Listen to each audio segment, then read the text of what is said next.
Good evening, guys. We're guys sa garden. Ayan, ipapakita ko lang yung mga sitaw natin. Namumunga na sila. Saka yung ampalaya natin namumulaklak na. Saka may bunga na rin. Nakakita ko ng isang bunga. Got one ampalaya bitter gourd. And our yard long beans, our red variety, is already producing. Ayan, no? Nakikita nyo ba? Yan, diba? Ang ganda. Ito yung mature. So, ayan. Ayan. Kukunin natin yan para ihahalo ko siguro sa palaga kahit iisa lang. Isang piraso lang siya. Ito kasi mature na to eh. So, hayaan ko na lang yung matuyo. Saka yung ating mga yung green variety natin yan, magbubunga pa ulit sila. Diba? Ang dami guys. Oh, kakatuwa, ang dami niyang flowers. Ayun pa sa likod. Ito, dami niyang flowers guys. Lahat yan magiging sitaw. Ano pa dito? Ayan, may sitaw na mismo. Saka ito, sa ibaba. Ang mo. Dami mo ang bunga. Ito eh. Lagyan natin dito. Kasi nakalabas siya. Ayan. Ito, ayan. Bunga niyan yung guys of bulaklak. Namumulaklak na siya. Itong isang mahabol. Red variety din ata to. Ayan. Ano pa ba? Ito to. Ayan o. Ang dami niyang bunga. Guys. Meron ditong red variety. Tapos yan yung pa o. May pang bulaklak yan guys. Yung pa sa may tok-tok. Ayan. Pututad na sa may ibabaw para makita niyo kung gano'n kaganda yung bahaw na very lush ang ating sitaw. Ayan o. Ayan, pasensya na sa maingay. Ito guys, o ayan o. Di ba may bunga na siya tapos may bulaklak pa. Ayan pa o. Ayan, madami siyang bunga. Nagbubunga talaga yung sitaw. Saka ito yung ampalaya. Ayan, may bunga na yan. Yung mga dulo niya may maliit na bunga. So, nakakita ako dito ng maliit na bunga yun. Kita ba? Ayan. So, kanina mayroon siyang flowers. Hindi ko naman mapakita. Yun pa guys, sa bunga ng sitaw. Ayan. Katuwa. Sobrang lush ng ating garden. Ang dami niyang bunga. Saka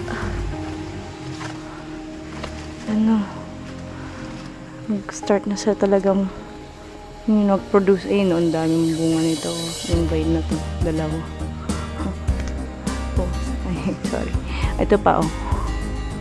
Yan, mag-game pala yan lahat yan. Sana tumulay, no? Kasi nakakabungad siya. Nag-aalala ko pag umulan na damage. Ang dami, oh. Yun, oh. Yun yung pepakita ko kanina. Bunga na siya, tapos may bulaklak pang bago. Ganon siya kahitik sa bunga ngayon. Or magkakaroon pala ng hitik na bunga. Yan. Tapos, ang pinunta ko talaga dito, guys, ay ang ating pechay. We're going to harvest some white pak choy. And then, tapos meron tayong may papakita ko. Kung lettuce to. Sana lettuce. Kung hindi, okay lang. Tapos dito, nakapagpatubo ako ng cilantro. Ayun o. Nagkakaroon na siya ng may isa pa o bago. Tapos meron ako pa ang nakita ang iba. Yan, sana continuous yung pag-grow ng cilantro. Ayan, back to our intentions. Ayan to. Kuha tayo ng pechay para sa nilaga. Ayan. Gusto lang natin to. At saka ayan, ewan ko kung ilan yung pwede natin i-harvest.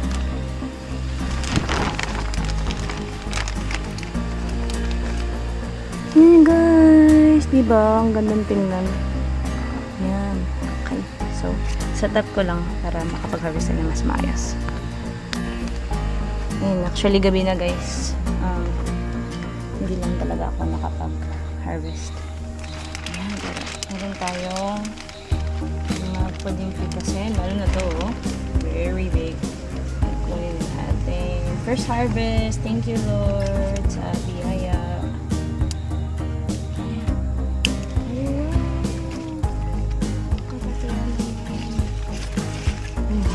Bumuka na siya. Ang ganda. Ngayon lang ako nakapunta na pechay. Yan, so. Tingnan mo natin. Tapos, oops. Saan pa tayo dito? Ito. Ang ganda na rin. Let's not damage yung iba. Ayan. Saan pa to? Sarap naman, bagong pitas na pechay. Kasi nahaluan natin ng karne. Maglalaga tayo ng karne mamaya with patatas. So, meron pa dito sa tabi. Pakita lang natin. Ayun. So, pitasin na rin natin to. Hindi siya kalaki pero malaki na rin. Ayan. Maganda din to guys. Ito yung regular nating pechay. Regular size. Ano pa? Ito, pwede na to. Siguro bale 4 na heads. Ito din natin. Ayan.